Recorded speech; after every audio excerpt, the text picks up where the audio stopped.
Bonjour, bienvenue sur ce nouveau Facebook Live et merci de nous être fidèles. Aujourd'hui, nous allons dialoguer avec un infectiologue sur le sujet des antibiotiques et plus précisément sur l'abus de leur consommation. Vous connaissez le principe, vous nous posez des questions, vous nous faites vos commentaires sur la page Facebook directement pendant l'interview. Alors vous essayez, vous faites en sorte qu'elle soit lisible, concise et qu'elle concerne le plus grand nombre parce qu'il ne s'agit pas de faire ici des consultations privées à distance. Pourquoi cette thématique des antibiotiques et de leur bonne consommation? D'abord parce que vont se tenir simultanément le 18 novembre prochain la journée européenne d'information sur les antibiotiques à laquelle le CHRU de Nancy va prendre sa part et la semaine mondiale pour le bon usage des antibiotiques. Pourquoi une telle mobilisation? Parce que la situation dans l'Europe, en Europe, et donc dans le monde, et ainsi que je voulais le dire en France, cette situation de consommation des antibiotiques est alarmante, comme le souligne l'Organisation mondiale de la santé. En clair, nous en consommons trop. En clair aussi, nous les prescrivons mal ou en trop grande quantité et nous contribuons ainsi au développement de l'antibiorésistance et à ses conséquences délétères. Bonjour, docteur Alexandre Charmillon, merci de votre présence. Je l'ai dit, vous êtes infectiologue. Est-ce que vous pouvez m'expliquer un petit peu en quoi consiste votre spécialité? Donc je suis effectivement infectiologue au CHU de Nancy. Oui. C'est une spécialité qui a pas mal été mise en lumière ces dernières années. Donc on s'occupe des infections, qu'elles soient bactériennes, virales ou liées à des champignons. Et ça peut toucher un peu tout type d'organes.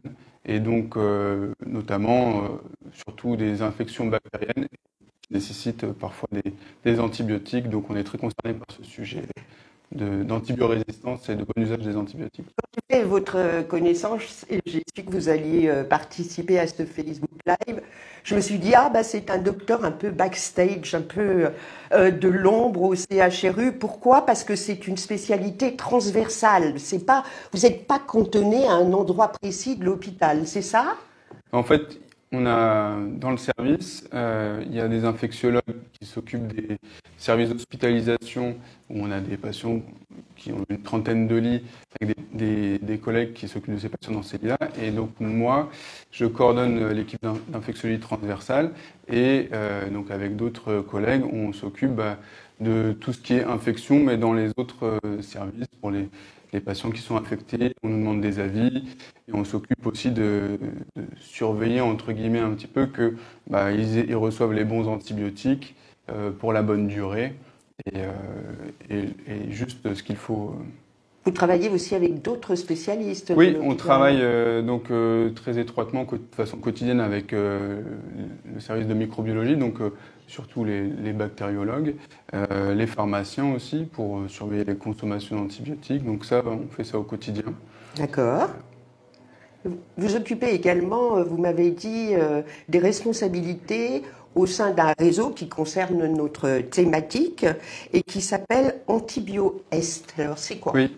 C'est un réseau qui est né en 2003, qui s'appelait avant Antibiolore, que j'ai intégré il y a un peu plus de 2 ans.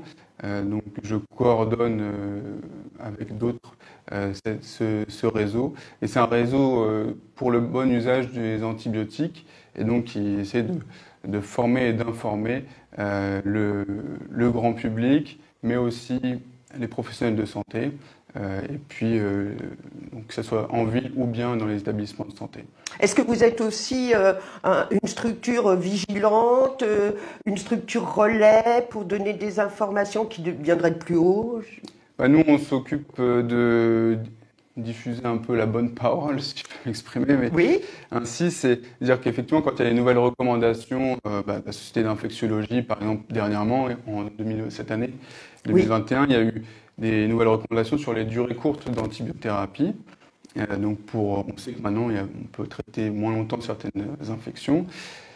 Donc ça, on essaye de le relayer massivement à tous les médecins puisque ça concerne tout le monde, vu que c'est une spécialité qui est vraiment transversale et tout le monde peut prescrire des antibiotiques, tout médecin en tout cas. D'accord. Donc j'ai dit, nous allons parler de la résistance aux antibiotiques, mais avant, je voudrais qu'on fasse un bref rappel sur les antibiotiques en tant que médicaments. Ça date de longtemps? Oui, oui, ça a été découvert au début du XXe siècle par Alexander Fleming. Et il y avait d'autres collègues aussi. Lui, il a découvert la pénicilline. Il y en avait d'autres collègues qui avaient découvert aussi les sulfamides. Et ça a été vraiment utilisé à partir de la Seconde Guerre mondiale de façon plus importante, parce qu'on a réussi à produire de façon plus industrielle ces antibiotiques. Tout à fait. Ce sont des molécules artificielles, naturelles, c'est quoi? Sans entrer trop dans les détails. Hein. Oui, au début, ça a été découvert à partir de façon naturelle. Hein. L'expérience d'Alexander Fleming, c'était ça. Et puis, de plus en plus, maintenant, c'est synthétique, c'est la fabrication industrielle synthétique. D'accord. Vous m'avez dit, quand on a préparé cette émission, et j'ai eu une surprise de mon côté, hein, en termes de connaissances, que très vite, on a su qu'une résistance aux antibiotiques allait se déclarer. Et ben, en fait, à chaque fois qu'il y a un nouvel antibiotique qui sort quasiment la même année, on décrit la première résistance à cet antibiotique-là. Et en fait, même on a pu, avec les techniques de ces dernières années, voir qu'en fait, le phénomène de l'antibiorésistance, c'est quelque chose qui existait bien avant enfin, il y a plusieurs milliers d'années en fait. C'est quelque chose de naturel. Et le fait de consommer des antibiotiques ou beaucoup d'antibiotiques, eh ben, ça accélère fortement ce processus-là. Et après, on peut se retrouver dans l'impasse thérapeutique. Tout à fait. Vous avez des chiffres, quelques chiffres de consommation, que ce soit dans le monde, en Europe, alors, en dans France? le monde, c'est un petit peu difficile parce qu'on n'a pas tous enfin, il n'y a pas des systèmes de surveillance de consommation, de résistance dans tous les pays, mais notamment en Europe, pour ce qui nous concerne un petit peu plus. Oui. Nous, on est souvent sur le podium de la consommation. Alors, c'est un podium qu'on aimerait bien éviter. Oui. Là, sur les dernières données disponibles, on est quatrième en termes de consommation après la Grèce, Chypre et la Roumanie. Consommation d'antibiotiques. D'antibiotiques en ville, voilà. D'accord. Donc on consomme, alors il y a une unité, mais on est à peu près à 25 pour l'unité, c'est 25 DDJ pour 1000, par rapport à la population. Et pour ceux qui consomment le moins, ils sont autour de 10. D'accord, on a Donc, des progrès. On a des progrès et en moyenne, on consomme 30% de plus que la moyenne européenne. Donc, Alors, c'est pas la première fois hein, qu'on nous dit qu'on consomme beaucoup de médicaments, les antidépresseurs et ainsi de suite. C'est quoi? C'est une particularité française? C'est ouais, effectivement, il y a des pays qui sont un peu plus, peut-être un peu plus familiarisés dès la scolarité à toutes ces mesures de prévention, d'éducation, au fait qu'il n'y a pas besoin d'antibiotiques, aux mesures d'hygiène. Donc il y a peut-être un petit peu tout ça. C'est vrai que les pays latins se débrouillent un peu moins bien en termes de consommation d'antibiotiques, notamment pour des pays qui ont à peu près les mêmes systèmes de fonctionnement. L'Espagne, on est quasiment au même taux de consommation que nous. Ouais. D'accord. Quelles sont les conséquences donc de ces résistances aux antibiotiques, de cette résistance aux antibiotiques, très concrètement, hein, pour la santé humaine, c'est quoi? Pour la santé humaine, les conséquences, c'est qu'on peut être amené du coup à utiliser des antibiotiques, on va dire, plus puissants, mais qui ont aussi souvent plus d'effets secondaires, qui peuvent être moins bien tolérés. Ça, c'est dans les cas où on a encore des solutions et parfois on peut avoir une impasse thérapeutique. Et donc, ce qui a été prouvé, c'est que ça a augmenté la durée de l'hospitalisation quand on est hospitalisé pour une infection, ou bien quand on développe une infection au cours de l'hospitalisation. On sait aussi qu'il y a des gens qui meurent hein, tous les ans. On estimait en 2015 à 700 000 personnes dans le monde qui étaient décédées du fait d'une infection liée à une bactérie multirésistante. Pour la France, on estime à plus de 5500 personnes en 2015 qui sont décédées liées à une infection multirésistante. C'est plus de 125 000 infections aussi chaque année. Donc voilà les prévisions de l'OMS, enfin pas de l'OMS, pardon, d'une étude qui est parue il y a quelques années, c'est qu'en 2050, ça soit la première cause de mortalité, avec plus de 10 millions de morts liés à l'antibiorésistance, sachant qu'à l'heure actuelle, le cancer, ça a estimé enfin dans cette étude-là en tout cas, c'était estimé à 8 millions de morts. D'accord. Est-ce qu'il y a, je ne veux pas être alarmiste, mais est-ce que vous pouvez nous donner quelques exemples de pathologies qu'on a du mal aujourd'hui à soigner à cause de cette antibiorésistance? Alors, en fait, en France, on est concerné, on est tous concernés par l'antibiorésistance et on voit des patients parfois pour lesquels on a des difficultés à les traiter ou parfois même c'est très compliqué. Il y a des pays où c'est le quotidien, hein. Ça peut être en Italie, juste à côté de chez nous. Ils ont beaucoup de bactéries multirésistantes et on peut, juste une simple infection urinaire fébrile, mourir parce qu'on n'a pas réussi à la traiter et avoir le bon antibiotique par rapport à cette infection-là. Pour les pneumonies, par exemple, à pneumocoque, parfois il y a des pneumocoques qui ont des sensibilités moins importantes à des molécules comme l'amoxicilline, qui est une pénicilline. Donc c'est des choses qui sont fréquentes en ville, mais parfois qui peuvent être compliquées à traiter si la bactérie est résistante. C'est une sorte ensuite de cercle vicieux qui s'enclenche parce que si l'antibiotique ne réagit pas, on va essayer on prescrire des qui sont soi-disant plus efficaces et ainsi de suite. Et donc du coup, on développe cette antibiorésistance, c'est ça? Et oui, c'est un peu ça. C'est-à-dire que pour faire simple, plus on a une bactérie qui est résistante, souvent on est obligé d'utiliser des antibiotiques qui ont une efficacité mais sur plus de bactéries, qui ont un spectre, on dit, être plus large, qui va marcher sur cette bactérie-là, Oui. et qui va être aussi tuer toutes les autres bonnes bactéries, et donc détruire un peu le microbiote intestinal.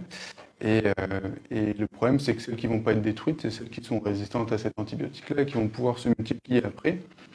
Et voilà, c'est un peu un cercle vicieux, en fait. Avant de prendre des questions, parce que j'ai des questions d'internautes, juste sur cette notion de multirésistance. Alors, encore plus que résistant. En fait, il y a des bactéries qui sont naturellement résistantes à certains antibiotiques. Et on peut après acquérir des résistances aux antibiotiques aussi. Et ça, l'acquisition, elle peut se faire de différentes façons. C'est-à-dire que quand on va prendre un antibiotique, ça va agir sur les bactéries qu'on veut traiter, mais ça va aussi agir sur les autres. Et celles qui vont être résistantes, elles vont après se multiplier. Elles peuvent aussi en sélectionner donc certaines qui sont résistantes et transférer éventuellement ces résistances à d'autres bactéries. Et donc, il peut y avoir des transferts de résistance interbactéries. Et donc, oui, ça pose souci après. Alors, donc, vous répondez en partie à cette première question d'internaute. Les antibiotiques agissent sur les bactéries responsables de l'infection, mais est-ce qu'ils agissent aussi sur les autres? Oui. Le problème, c'est qu'on essaye, quand on fait le choix de l'antibiothérapie, quand un infectiologue, par exemple, choisit une antibiothérapie, il essaie de choisir l'antibiotique la plus adaptée à la bactérie qui va détruire le moins possible les autres bactéries. Mais voilà, c'est pas de la thérapie ciblée. On n'en est pas là ou est-ce qu'on pourrait tendre vers ça ou pas? Pour l'instant, on aimerait tendre vers ça, mais on n'y est pas. On n'y est pas. Autre question, quel risque sur l'efficacité des antibiotiques et le développement d'une résistance si, comme moi, par exemple, je ne vous cache pas, on ne respecte pas forcément au jour le jour la prescription du médecin. C'est-à-dire que voilà, j'ai une prescription pour une semaine, et puis au bout de 5 jours, je me dis, bon, allez, ça va. Est-ce qu'on participe à cette résistance aux antibiotiques? Oui, alors il faut savoir qu'on estime à peu près qu'il n'y a qu'un tiers des antibiothérapies qui sont justifiées. Le reste, on dit qu'un autre tiers n'est pas justifié, qu'un autre tiers est inapproprié au niveau, c'est pas la bonne durée, pas le bon dosage. Donc voilà, on peut s'améliorer. En tout cas, quand on vous prescrit un antibiotique, quand votre médecin il juge que vous avez besoin d'un antibiotique pour traiter une infection bactérienne, il faut absolument bien prendre le traitement en entier pendant la durée prescrite. Et sinon, après, on risque soit, si on prend un traitement que 3 jours alors qu'on nous a prescrit 7 jours parce qu'au bout du 3e jour, on se sent mieux, le risque c'est que cette infection revienne, ou bien on va aussi peut-être développer un peu plus, favoriser un peu plus la résistance si on n'a pas pris bien le traitement adéquat. Voilà. Écoutez les prescriptions médicales, on ne le dira jamais assez. Et il y a une question d'internaute là qui va m'amener sur la thématique suivante que je voulais aborder avec vous, puisqu'on nous demande quelle est la part d'utilisation d'antibiotiques chez les animaux. Est-ce que ça ne contribue pas aussi à développer cette antibiorésistance? Et justement, un concept a été créé au niveau mondial qui s'appelle One Health. Qu'est-ce que vous pouvez nous en dire? Est-ce que vous pouvez nous expliquer plus précisément de quoi il retourne? Oui, ce concept, donc One Health, une seule santé, Oui. c'est que on ne peut pas se cantonner juste à la santé humaine, il y a la santé animale, et puis il y a aussi le domaine de l'agriculture. Et donc, c'est une vision globale de cette problématique de l'antibiorésistance. D'accord. Donc, avec le fait que quand on donne des antibiotiques à un animal, ça a des conséquences parce que lui aussi il a un microbiote, lui aussi quand il va avoir des selles, il peut développer des résistances, et puis ça va aller dans la terre par exemple. Si on Bien sûr, pas. ou dans les nappes phréatiques. Voilà, et après dans la terre ça s'infiltre dans les nappes phréatiques. Cette eau-là, on va la réutiliser pour l'agriculture, pour l'irrigation, donc pour les fruits et légumes. Et donc, c'est des choses qu'on peut retrouver, des bactéries qu'on peut retrouver, qu'après on peut consommer. Donc, vous voyez que c'est un peu un cercle comme ça. Ça englobe aussi tout ce qui est voyage, parce que vous voyez qu'on peut... Voyage, c'est-à-dire? En fait, vous voyez que quand c'est pour ça que ça se rapproche un peu de l'écologie, c'est-à-dire qu'on dit qu'il faut consommer local. C'est sûr que si on consomme plus d'animaux ou de fruits et légumes locaux, on évite l'importation d'éventuelles bactéries qui viendraient avec l'animal ou les légumes d'un pays asiatique ou d'un pays américain, quoi. Oui, tout à fait. Donc voilà, tout est un petit peu lié. Et ce programme One Health contribue-t-il à faire en sorte que des spécialistes comme vous de santé humaine, mais aussi de l'agriculture, mais aussi de l'environnement se rencontrent pour parler de cette antibiorésistance? C'est une réalité, ça, ou... Oui, même au niveau mondial, il y a l'OMS qui travaille avec la FAO et l'OIE. FAO. C'est côté animal et côté D'accord. agriculture. Donc vous voyez, tout ça, ils travaillent.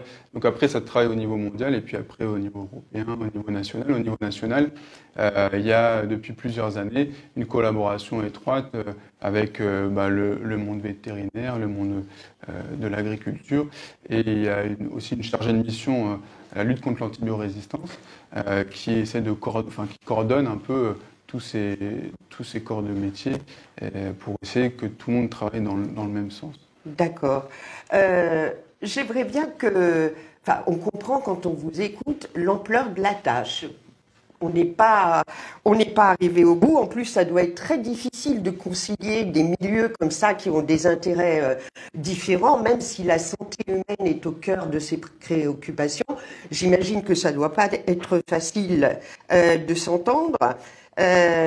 J'aimerais bien quand même qu'on revienne un peu sur les causes, parce que je veux bien prendre ma part en termes de consommation et me dire, je vais essayer de moins consommer d'antibiotiques, mais en fait, docteur, on me les prescrit. Oui, et pour parler plus directement, mon médecin généraliste me les prescrit. Donc, ils ont quand même une part de responsabilité. Tout médecin a une part de responsabilité, parce qu'effectivement, en France, on ne peut pas avoir d'antibiotiques sans prescription médicale. Ce qui n'est pas le cas dans tous les pays. Ah bon? Oui, c'est ce qui pose problème aussi dans notre pays. Et ce qui est lié à une forte consommation aussi, c'est qu'il y a des pays où on peut avoir des antibiotiques sans prescription médicale. Mais en France, vous avez raison, il faut qu'il y ait un médecin qui vous le prescrive. Donc, effectivement, on a notre responsabilité. C'est pour ça qu'on essaie de former, d'informer au mieux les médecins généralistes. Alors, il n'y a pas que les médecins généralistes, hein, tout le monde est concerné, mais c'est vrai que le gros des consommations se fait en ville. On estime à 80%, enfin, 80% des consommations sont faites en ville, 70% par les médecins généralistes, 10% par les dentistes.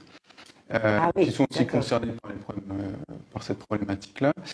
Et donc, oui, pour ça, il faut améliorer la formation, il faut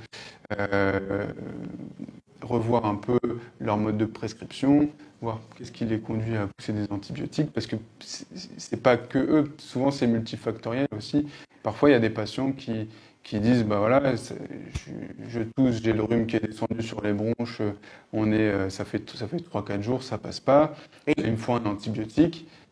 Donc voilà, parfois c'est peut-être plus simple de prescrire un antibiotique que d'expliquer pendant 20 minutes à la personne qui veut des antibiotiques pourquoi il n'en a pas besoin, sachant qu'il y a une salle d'attente derrière qui est pleine. Je ne dis pas que c'est une bonne raison, mais voilà, ça peut être une des causes aussi de forte consommation d'antibiotiques ou de consommation inadaptée pour des maladies qui sont souvent virales. Je vais reprendre ma casquette de malade potentiel. Est-ce que, face à mon généraliste, par exemple, quand je le sens qu'il dit « Ah, je vais vous prescrire un antibiotique », je peux, moi, lui dire « Non, j'en veux pas ». Alors, on peut tout dire à son médecin. Après, vous avez toujours le droit de refuser. Après, si vous le prescrivez, normalement, c'est que c'est à bon escient. Oui. Après, vous pouvez lui demander pourquoi dans cette situation-là, il faut un antibiotique ou pas. Il y a beaucoup de situations où un antibiotique est adapté. Mais, par exemple, dans les bronchites, on sait que dans plus de 90% des cas, c'est lié à un virus. Donc, les antibiotiques n'auront aucune efficacité sur la maladie. Voilà, si vous prescrivez un antibiotique sur quelqu'un qui a une maladie virale, il n'y aura pas d'efficacité. Est-ce qu'on prend, si c'est une question d'internaute qui m'est parvenue, est-ce que si on prend des antibiotiques sur une longue durée, on peut développer cette résistance aux antibiotiques? En fait, le problème, c'est pour ça que nous, on essaie il faut être vigilant sur chaque prescription. Oui. Et c'est pas comme d'autres médicaments, c'est qu'on agit sur le vivant. Effectivement, je vous donne un antibiotique parce que je juge que vous en avez besoin et que sans ça, il y a un risque d'aggravation de la maladie. Mais le problème, c'est que quand je vous donne ça, ça a un impact sur les autres bactéries de votre corps. Oui. Donc, c'est pas sans conséquence. Donc, l'autre souci, c'est que quand je vous donne ça, dès la première dose d'antibiotique, ça va avoir un impact. C'est pas forcément quand vous allez prendre un mois d'antibiotique. On sait que toute antibiothérapie aura un impact sur votre microbiote intestinal. D'accord. Il y en a certains plus que d'autres. C'est pour ça qu'on essaye de choisir ceux qui sont les plus spécifiques et les plus centrés sur ce qu'on veut traiter. Mais chaque jour d'antibiothérapie compte. Donc, si on estime qu'il faut 7 jours et pas 10 jours, il faut vraiment prendre que 7 jours de l'antibiotique comme prescrit par votre médecin. Donc on parlait des responsabilités, on va parler aussi des solutions, des campagnes de sensibilisation. Donc il y a un internaute qui me fait remarquer, et c'est vrai qu'il y a une campagne il y a quelques années qui a eu beaucoup d'impact auprès du grand public avec un slogan que je rappelle, les antibiotiques c'est pas automatique. Pourtant de fait j'ai l'impression que ça pas porter ses fruits ou si est-ce qu'il y a ce mépris en France des mises en garde contre les prescriptions? Alors c'est vrai qu'on n'a pas retrouvé depuis de slogan aussi fort. Oui. Ici.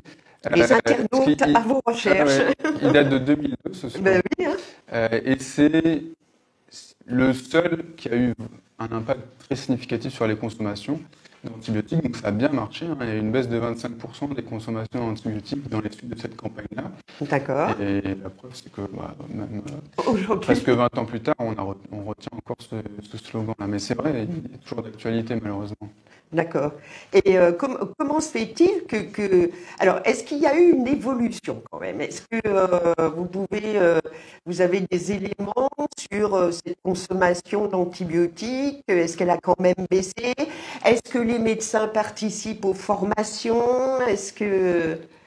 Alors c'est vrai que les médecins ils sont très sollicités, il y a plein de problématiques autres que l'antibiorésistance, mais J'imagine, oui. comme on le voit dans l'avenir, si on fait rien, comme l'a dit l'OMS il y a quelques années, ça risque d'être un problème de santé publique majeur.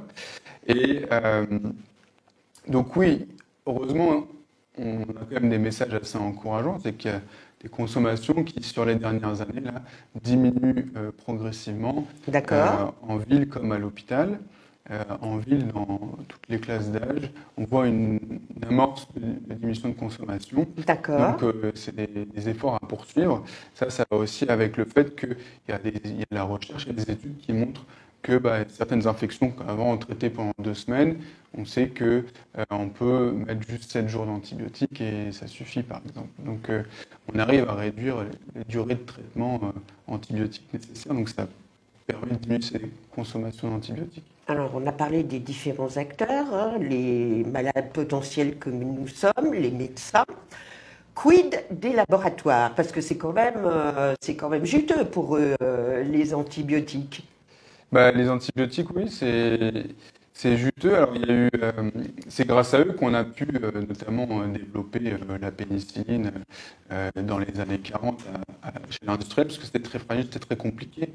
Avant, il y avait beaucoup de difficultés à produire à peine 100 grammes de pénicilline, et puis avec un laboratoire, à l'époque, il me semble que c'était Pfizer, qui avait réussi aux États-Unis à développer ça de façon industrielle, et donc D'accord. à pouvoir soigner des milliers de personnes Plus grande pendant la Seconde Guerre population. mondiale, voilà, dans les années 40. D'accord. Et après, il est sorti pas mal d'antibiotiques au fur et à mesure des années, donc toujours avec l'antibiorésistance qu'on voit poindre, mais avec souvent des antibiotiques. Donc ça n'a pas été vraiment une problématique avant les années 90, je dirais, auquel on disait voilà, donne tel antibiotique, vous guérissez, et on n'avait pas vraiment cette sensibilisation au bon usage des antibiotiques qui est arrivé sur la fin du XXe siècle. Et c'est D'accord. sur la fin du XXe siècle qu'on a commencé aussi à avoir de moins en moins d'antibiotiques. Les 90 et surtout le début du 21e, on n'a pas eu beaucoup d'antibiotiques. Oui, j'avais lu des papiers là-dessus Oui, disant oui, qu'il n'y avait pas beaucoup on n'a pas d'innovation, eu beaucoup que... d'innovation. En tout cas, ça arrive moins vite que l'antibiorésistance arrive. Donc c'est pour ça que même si on a des nouveaux antibiotiques là qui arrivent ces dernières années pour traiter des infections très difficiles à traiter liées à la résistance, donc des antibiotiques qu'on dit de dernier recours, hein, c'est des antibiotiques qu'on n'a que à l'hôpital, il faut absolument agir à la base, c'est-à-dire en évitant au maximum de prescrire des antibiotiques quand il n'y en a pas besoin. J'ai lu aussi en préparant ce Facebook Live que on parlait de substituts aux antibiotiques. Oui, c'est sûr qu'on essaye, vu que comme vous l'avez souligné, le fait de prendre un antibiotique, on l'a dit, ça a un impact, et puis plus on a une bactérie qui est résistante, plus on utilise des antibiotiques qui sont larges. On essaye de voir s'il n'y a pas de solution autre que les antibiotiques. Oui, Donc effectivement, à l'heure actuelle, c'est plus au stade de la recherche. Par exemple, il y a la phagothérapie. On utilise des virus spécifiques de bactéries, donc qui sont cultivés spécifiquement pour une bactérie et qui vont être administrés et qui vont aller manger. Donc on dit qu'ils sont bactériophages. Ils vont aller manger la bactérie ah oui, là où elle se trouve. Donc ça, par exemple, ça se fait pour les infections ostéo-articulaires, les infections osseuses, pour lesquelles on n'arrive plus à traiter avec des antibiotiques. Et ça reste au stade de recherche. C'est fait, mais c'est très rare. Hein, c'est un dernier recours, vraiment.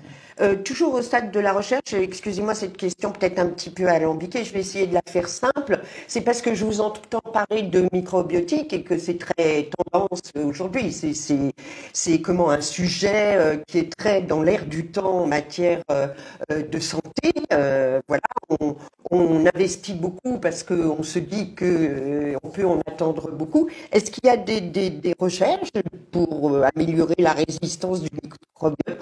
Que sais-je, enfin, je dis ça comme ça, hein, Sur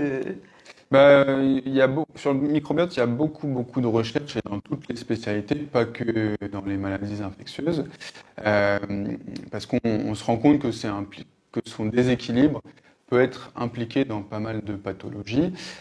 Et pour ce qui est des maladies infectieuses, ce qu'on sait en tout cas à l'heure actuelle, c'est que on a notamment certaines infections. Quand on va donner des antibiotiques, vu qu'on déséquilibre complètement la flore intestinale, comme je l'ai dit, certains qui sont plus néfastes que d'autres, entre guillemets, sur la flore, Oui. ce déséquilibre peut en lui-même déclencher une infection, on dit l'infection à Clostridium difficile, qu'on peut voir... Vous pouvez me le redire plus doucement? Pardon, Clostridium difficile, qui peut se retrouver en ville. Hein, dire des patients ont leur des antibiotiques et font ce type d'infection par la suite, qui entraîne beaucoup de diarrhée. Alors, c'est pas, il y a des antibiotiques qui peuvent donner une petite diarrhée comme ça, mais cette infection-là, par elle-même, nécessite aussi qu'on reprenne des antibiotiques spécifiques par la suite. Et c'est vraiment, quand on sait qu'on se sert un peu de ce marqueur-là, notamment à l'hôpital. Si on a un taux d'incidence élevé de ce type d'infection à Clostridium difficile, bah, c'est plutôt un marqueur qu'on consomme beaucoup d'antibiotiques dans un service ou à l'échelle de l'hôpital, etc. D'accord. Donc voilà, on sait que le déséquilibre de la flore intestinale peut engendrer des infections de ce type-là.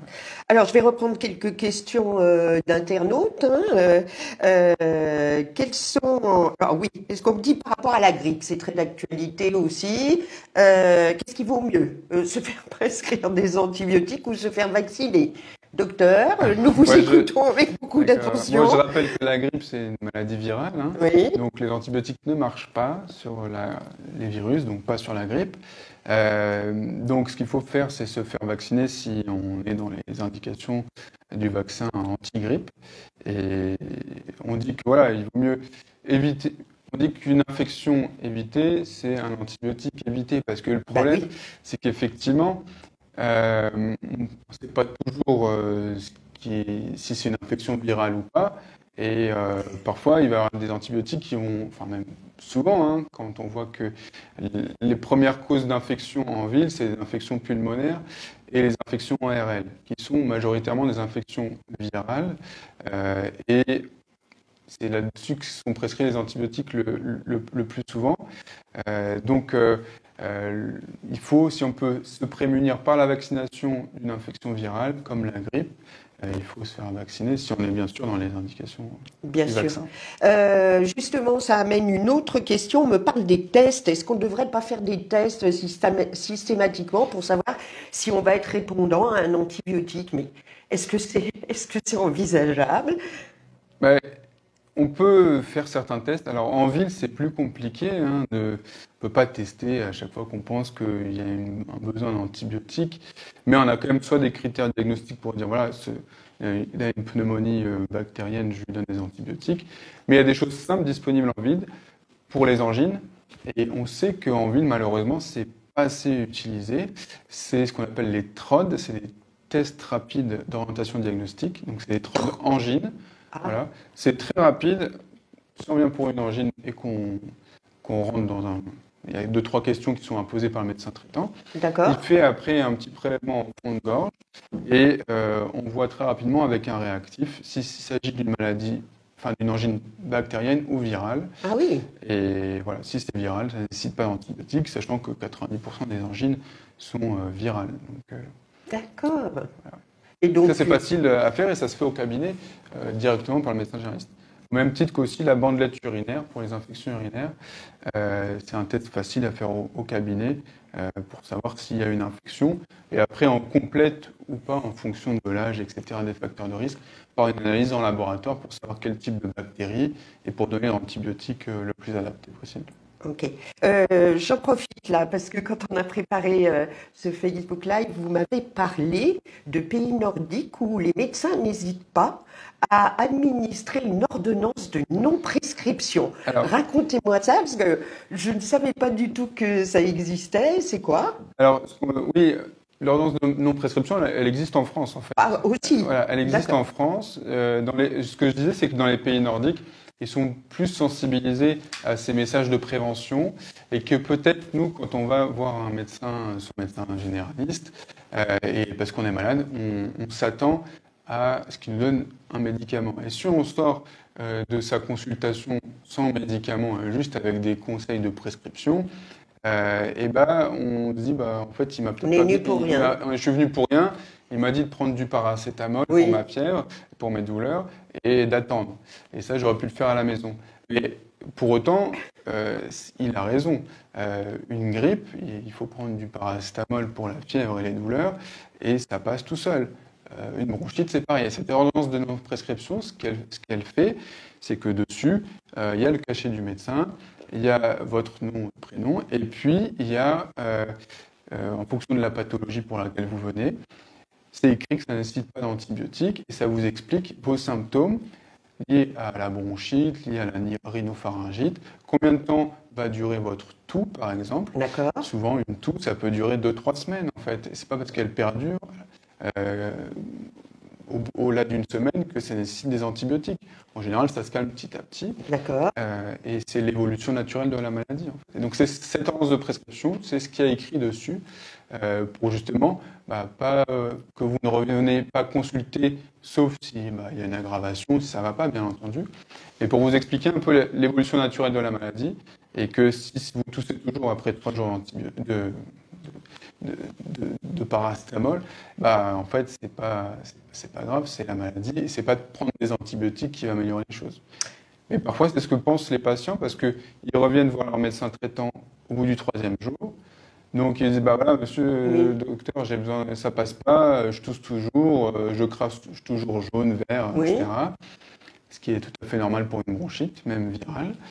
Et le médecin, sous la pression peut-être un petit peu, va dire bon bah d'accord, je vous prescris un antibiotique et au bout de 3-4 jours, ça va s'améliorer parce que finalement en fait c'est l'évolution naturelle de la maladie dans la plupart du temps quoi. Donc et voilà, et après quand on discute avec les gens autour de nous, ils disent bah moi ça passait pas mais j'ai pris l'antibiotique et puis c'est passé, mais en fait c'est l'évolution naturelle.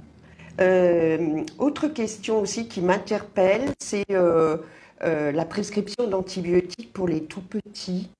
Parce qu'en en préparant ce Facebook Live, j'ai vu qu'il y avait des populations qui étaient plus concernées par cette prescription en abondance ou surabondante, j'ai envie de dire. Donc les EHPAD à une extrémité et les enfants de l'autre côté. Est-ce qu'il y a des choses spécifiques qui sont faites pour sensibiliser sur ces questions? Peut-être pour les enfants plus directement les parents, non? Je ne sais pas. Pour les enfants, ce qui est important, c'est vraiment de bien les vacciner, suivre le calendrier vaccinal, parce que comme on l'a dit, ça va éviter des maladies virales et donc éviter éventuellement des antibiothérapies inutiles. Pour les EHPAD, oui, il y a des projets de recherche, notamment dans la région Grand Est, mais bon, un petit peu partout. Et en dehors même des projets de recherche, on essaie de travailler avec les médecins coordonnateurs d'EHPAD pour essayer d'améliorer la prise en charge des patients, enfin des résidents d'EHPAD, éviter de leur donner des antibiotiques de façon inappropriée, éviter aussi, on travaille sur les prélèvements, parce que parfois, on va faire des prélèvements des urines à une patiente de 85 ans, par exemple, parce qu'elle est un peu moins bien aujourd'hui, elle est un petit peu confuse, etc.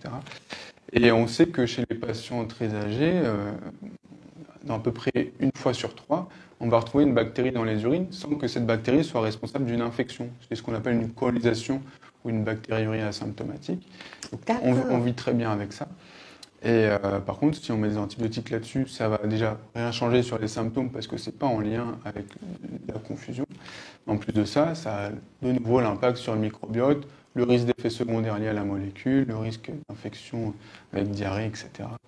Donc oui, on essaie de travailler dans les EHPAD, chez les tout petits, plutôt la vaccination et surtout, comme on le répète tout le temps, les gestes barrières qui marchent pas que contre la Covid, bien entendu, hein, ça marche contre toutes les infections virales et toutes les infections qui se transmettent soit par les mains, en se lavant les mains, on évite ça, soit par voie aérienne, en portant le masque. Autre question d'une internaute, la consommation, alors on revient au concept de One Health, la consommation de viande elle-même soumise à une administration. Vous m'aviez dit que l'administration des antibiotiques pour les animaux, c'est pas forcément que pour les soigner, hein? C'est pas ça.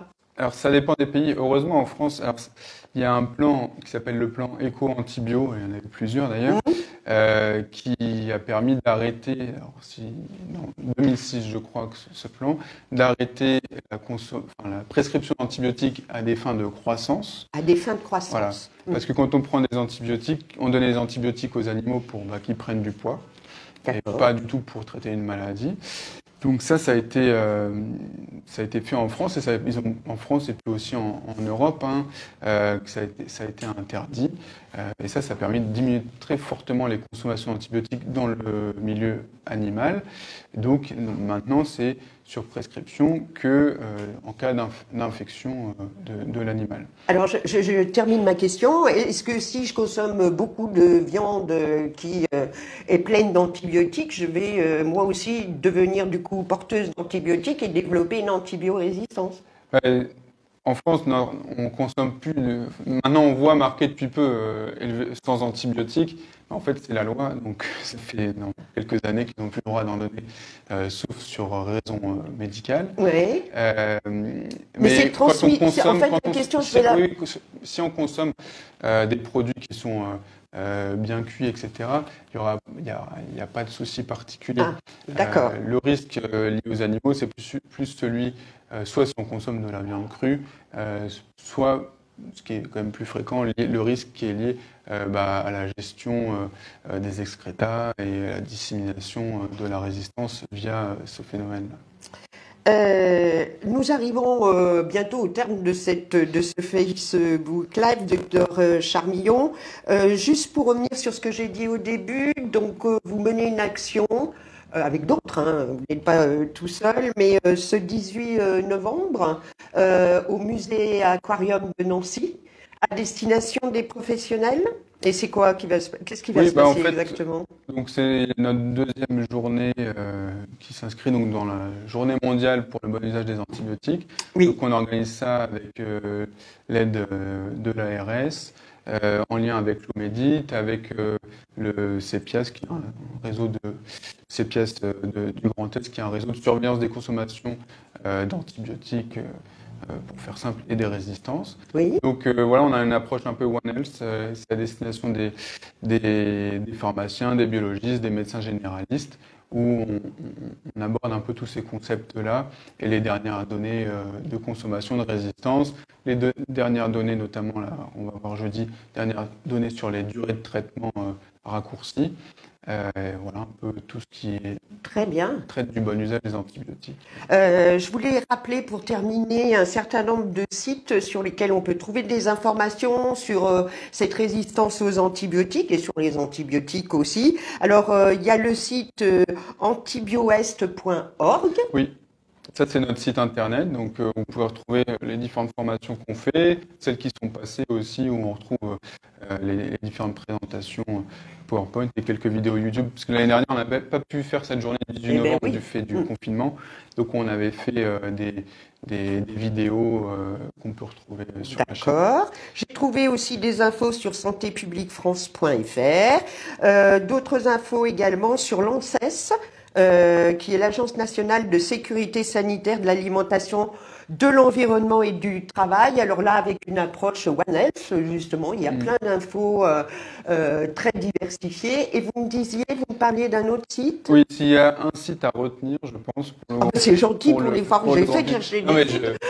Il y a notre site, donc je m'inclus dedans, mais pour le grand public, c'est vraiment un site à retenir, et pour le quotidien, c'est Antibiomalin, oui.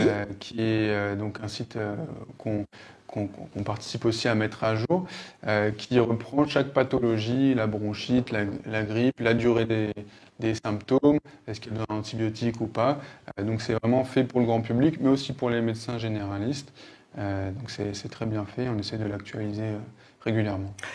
Docteur Charmillon, merci d'avoir été avec nous. Ça a été un vrai plaisir de dialoguer. Je remercie pour leur contribution également à la réalisation de ce Facebook Live, et la direction de la communication du CHRU de Nancy, ainsi que les services techniques de la DSI. Au revoir et à la prochaine fois.